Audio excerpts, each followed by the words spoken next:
Hey, good morning, guys. It's been a long time. I hope to find you guys in good spirits.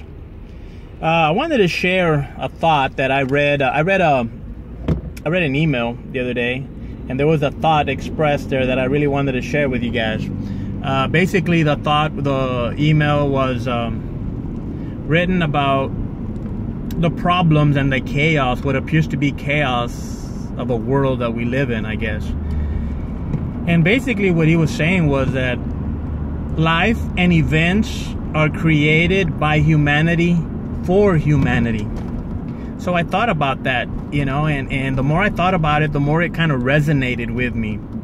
And I wholeheartedly believe that. I believe that sometimes when we don't take care of issues, or we take a long time to make decisions, the same problem keeps on arising, but stronger, in the sense that it forces us to really deal with the issue eventually.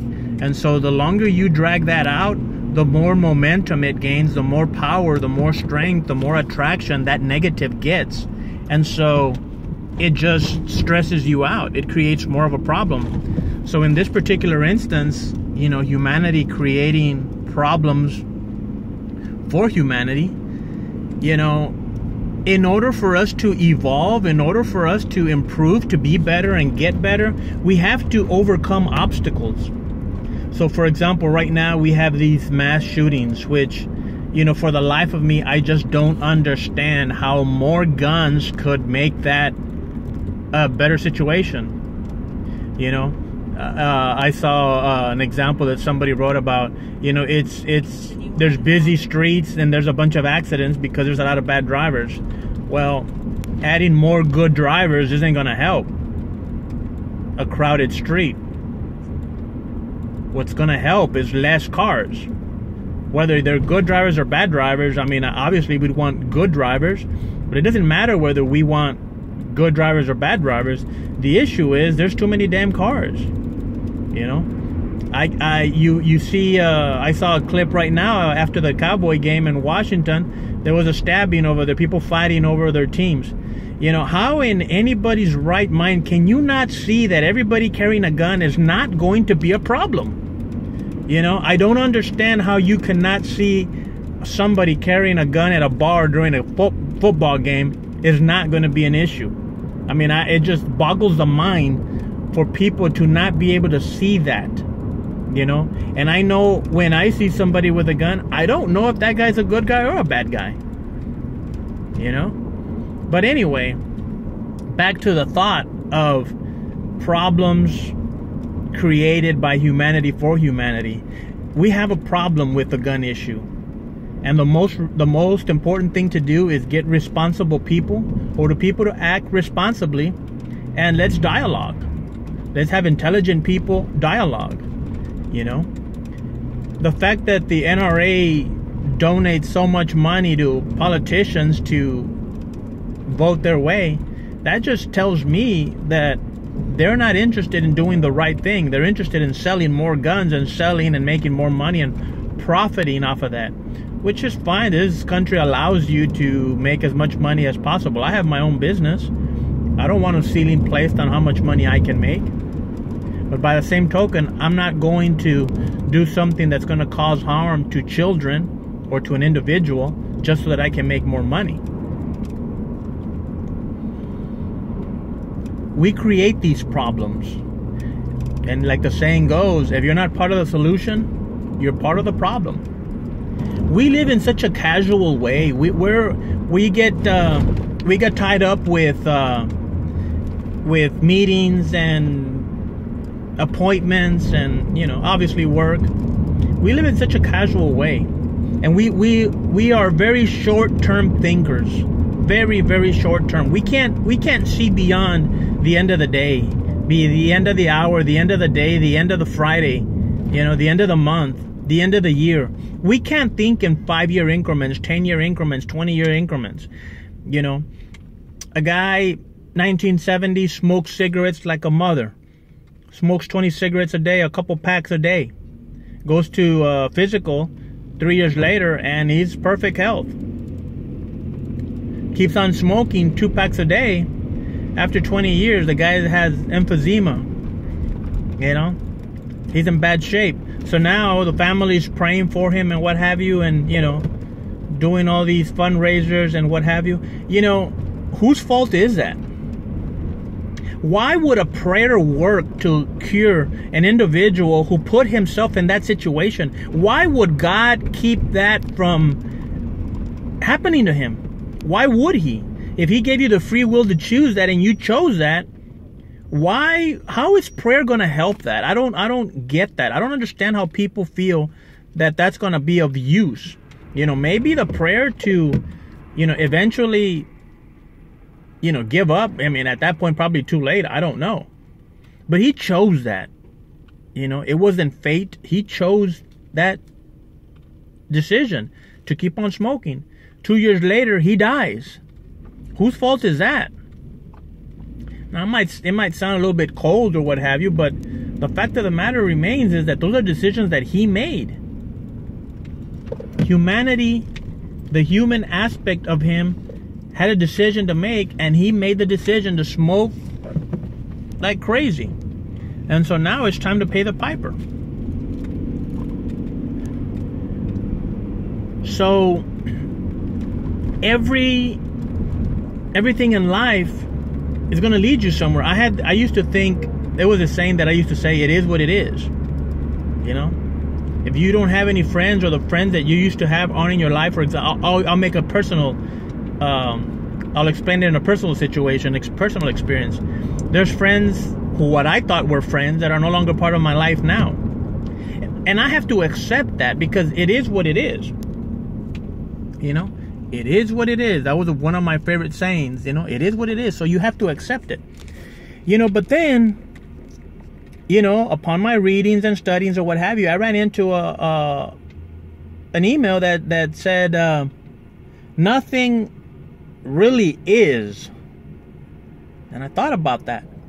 Basically, what he was expressing is that everything is about energy and everything moves.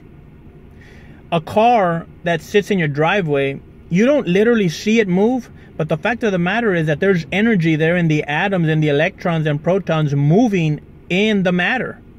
So technically, there is movement. But we're not going to get into neutrons and protons here. But anyway, so there is movement. There is constant movement.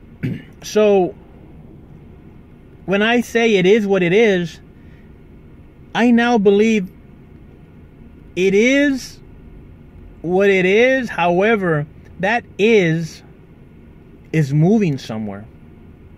So if my friends and I don't speak, then it's moving. That isness of not speaking is moving to a point of complete breakdown of the friendship, which is fine if we agree on that, or we don't need to agree. As long as that's what it's going to be, then that's what it's going to be. But if we're going to cry about why it ended up that way, we could have seen it going in that direction. So let's do something about it. So instead of saying it is what it is, the way I look at it now is, that's what it is, but where is it moving towards? Where is that moving towards? Where is humanity moving towards in the gun issue? And so we have to take action and say, look, this is what I feel is the best. And amongst dialogue and what have you, I'm sure a resolution can be met, you know, agreed upon. And then one day that solution is no longer going to work. It's going to have to be something else, and then we'll modify that. And then it keeps on going. And it's a constant evolving of the human race, constant evolving of a position, constant evolving of a way of life. It's constant evolving. So the problems that occur are actually a good thing, because it helps us evolve if you participate.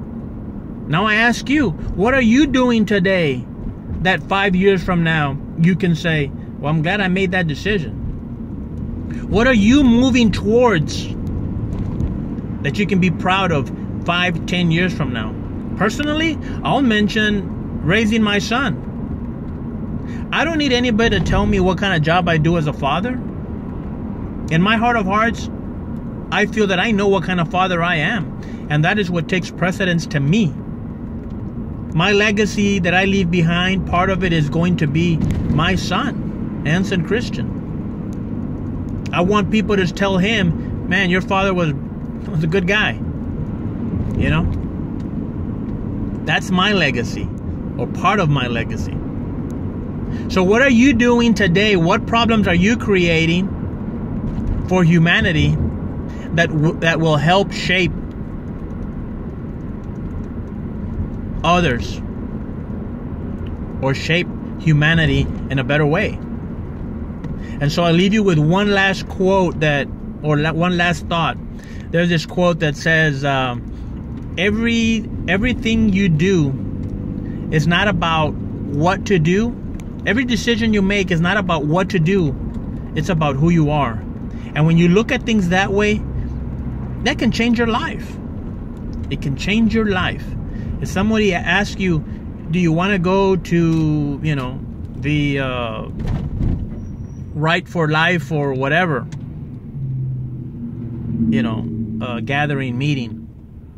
It's a decision about who you are. Do you believe in that? Do you not believe in that? Every decision is about who you are.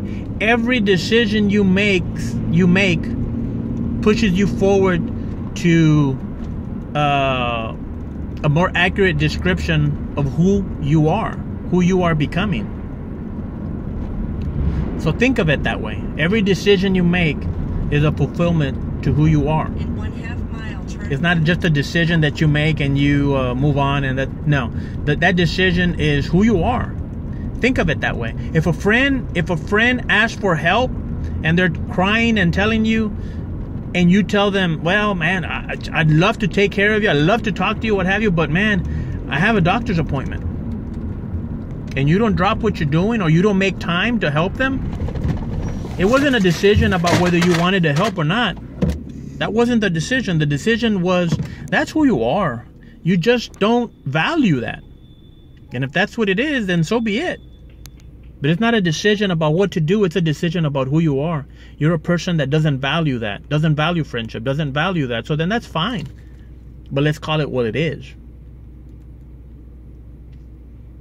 Life and events are created by humanity for humanity. So we can evolve. The problems occur so we can get better. So we can learn, make it new and improved. And then another problem is going to come and we'll have to improve it again. And it's a constant evolvement.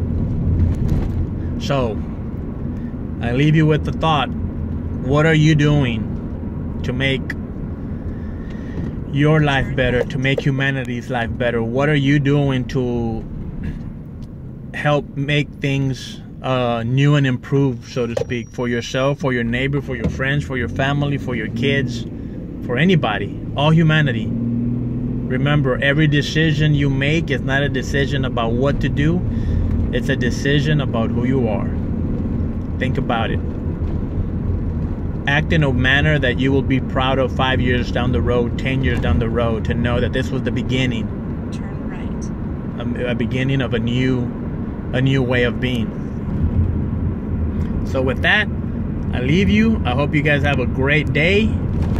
It's almost 10 o'clock in Georgia. So I hope you guys are at work making money.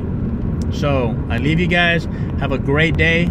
Remember, I'm still holding all the cards and a joker too.